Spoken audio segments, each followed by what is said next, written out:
I'm Annabel Valentine, I'm the college archivist for Royal Holloway, and I look after the college's archive collections, including this document, which is the first register of students for Royal Holloway College, and it contains a list of every student that attended the college from its opening in 1887 right up until the beginning of the 1920s.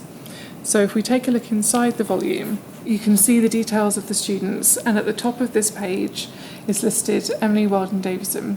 The record shows that she arrived at the college in 1892 in January of that year. She was 19 at the time, and that was quite typical for students coming to the college. They'd be around 17 to 20 in age. It lists her father as her guardian, and then it shows you what subjects she studied. So when she first arrived at the college, she was studying for the Oxford Pass exam, which was like a preliminary exam before you went on to do your degree course. And the record shows that she completed that in June 1892, and she took it in French, German and English literature, with a distinction in English.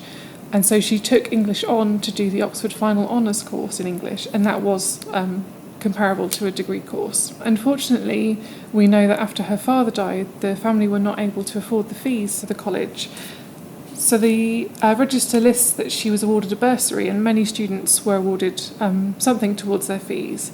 In her case, she was given £30 for 2 years, and that would have covered one term's worth of fees for the college. So the other 2 terms would have been £60. So it wasn't a small amount of money to send your daughter to college.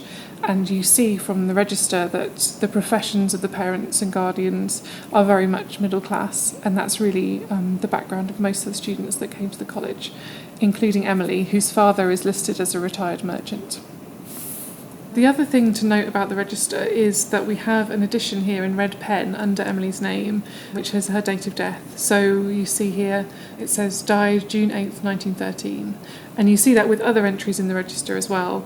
Somebody obviously adds in extra information about the students where they know it. So often you get a married name if they change their name on marriage, or a date of death, as we see with Emily. And this document is really important in the college's history because it has every single student in it. And so there's lots of things you can look at within it, including the kind of subjects that were studied. So Emily's English degree is quite typical of women at the time. Lots of them took English because it was thought of as quite a sound feminine subject. You can also see how many students were here. So when Emily came to the college, there were 75 students in total in the student body, and all of them would have lived together in the Founders Building with their female members of staff. And so some of the student rooms that are still used today for our students were the original rooms used by students at Royal Holloway. In front of me here I have 2 of the minute books from sports teams that were in existence when Emily came to the college. And if we open up this one, which is from the hockey team, we can see that on Tuesday 2nd of February in 1892, just partway down the page here it states Miss Davison played for the first time. So we don't have any photographs of Emily during her time at the college, but we see these little tidbits of information within the other college records to tell us what her life here would have been like. And so lots of the students were involved in sports teams, but there were various sports teams going on. And we see from this that Emily played in the hockey team. And because there weren't that many other teams that they could play at the time, they often played games within the college itself. And in this case, the game that she's playing in here is the upper corridors versus the lower corridors. So these are the corridors in the Founders Building. And unfortunately, the game is cancelled due to rain.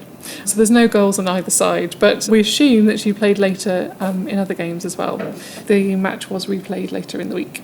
And then the second one here is from the tennis club, and she appears in this as well. So there's a long list of student names here on this page for the Lent term in 1892. And there's a little cross next to Miss Davison's name, and there's a note at the bottom saying those are the cross against their name joined the club for the first time. So we see that she joins these clubs pretty soon after she arrives at the college. She's arrived in January 1892, and she's already playing in the sports teams by the February. And so this kind of created a sense of camaraderie amongst the students. They all were living in the same building, and so it's another way to kind of build a sense of community amongst the students at Royal Holloway. In front of me here are some photographs from the archive, and they show you what life would have been like at the college around the 1890s when Emily would have been here. So the three on this side are from hockey matches. So we learnt from the minute book that she was part of the hockey team, and so these are sort of typical hockey matches that would have been around the time Emily was here. A couple of them are slightly later. And you can see the Founders Building in the background, so we're definitely at Royal Holloway. And one of the most sort of distinctive things about the photographs is what the women are wearing.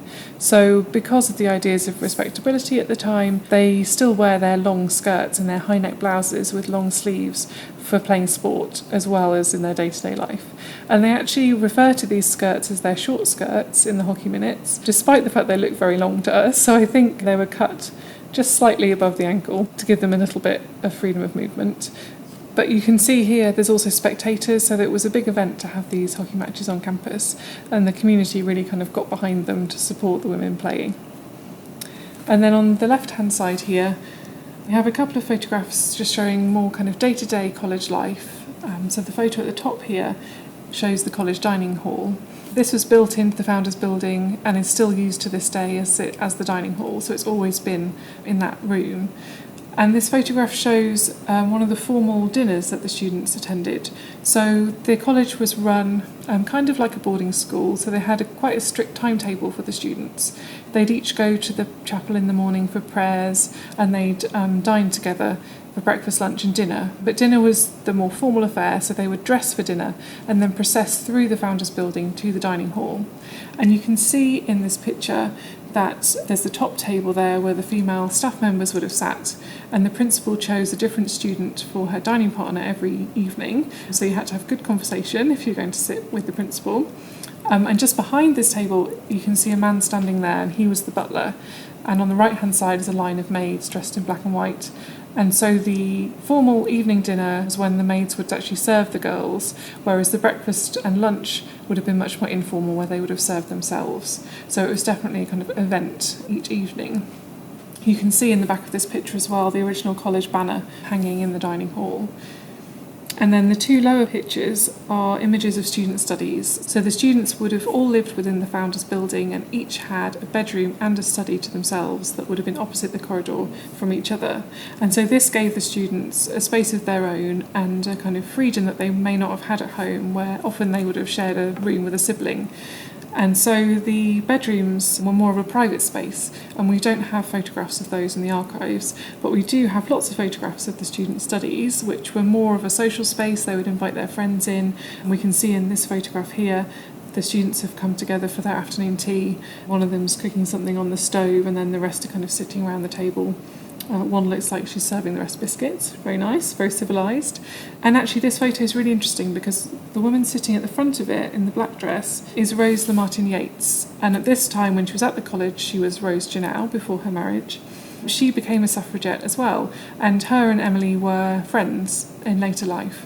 She was really close with Emily, and she's described in some of the suffragette literature as her college friend, which is kind of understandable because they did both attend Royal Holloway College, but they weren't here at the same time. So Rose was here just after Emily, a couple of years later.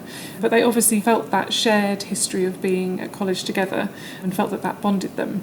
And she was instrumental in creating the Emily Wilding Davison collection at the Women's Library. She gathered lots of correspondence and other memorabilia to form the beginnings of that collection. So she was a really important figure within the suffragette movement as well.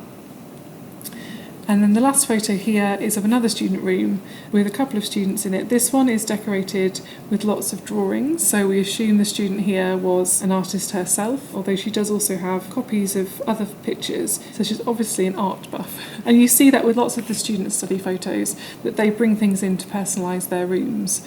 And these photographs were taken around 1895, and so they're just slightly after Emily was at the college, so the rooms would have looked very similar, with the patterned rug, the desk and bookcase, and the square table that appears in every room. That would have been how she would have had her room as well, probably with some photographs of family. Often we see sporting equipment in there, and very often plants or flowers to decorate the room as well. The next item is from our rare book collection, and it's a copy of the Suffragette Newspaper, which was published by the Women's Social and Political Union, the WSPU.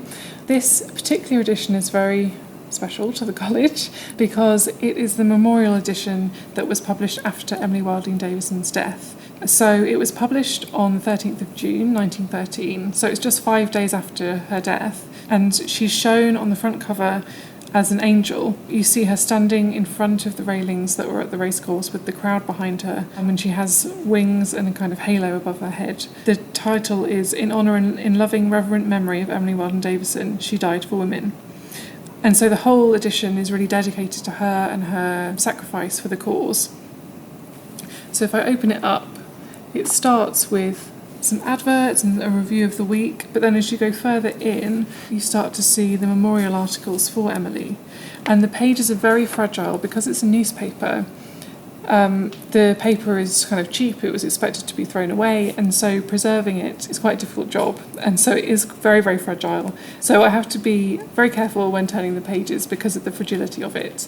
On this page we see an article that's republished that was previously published when Emily was released from Holloway prison the year before, so in June 1912. And this is kind of setting out how she feels about the movement and her dedication to it. And then as you go through, there's a centre page spread all about her and her life, and also about her death. So an eyewitness's account of what happened that day at the Derby, and also a photograph of her. And this is interesting in itself because it shows her in her academic gown and mortarboard. And we see from other suffragettes as well as Emily that the education aspect is really important to their identity as a suffragette. So they often march in their academic gowns as a way of showing that they are capable of academic study and therefore should be capable of voting as well and should be given that right to vote. And it's interesting to see her like that. And so you feel that she was very determined in finishing her education and also very proud of what she had achieved, and felt that that was a very important part of her life. On the next page, some appreciation. So these are all different people writing in to say what a fantastic person Emily was and how much she gave to the cause. And one of the interesting ones here is from Rosalie Martin Yates, so her friend who also attended Royal Holloway College, fellow suffragette, and she talks about how fantastic Emily was and how dedicated she was to the cause of the right to vote for women. So it's a really important document, sort of looking back at what she had achieved and honouring her after her death.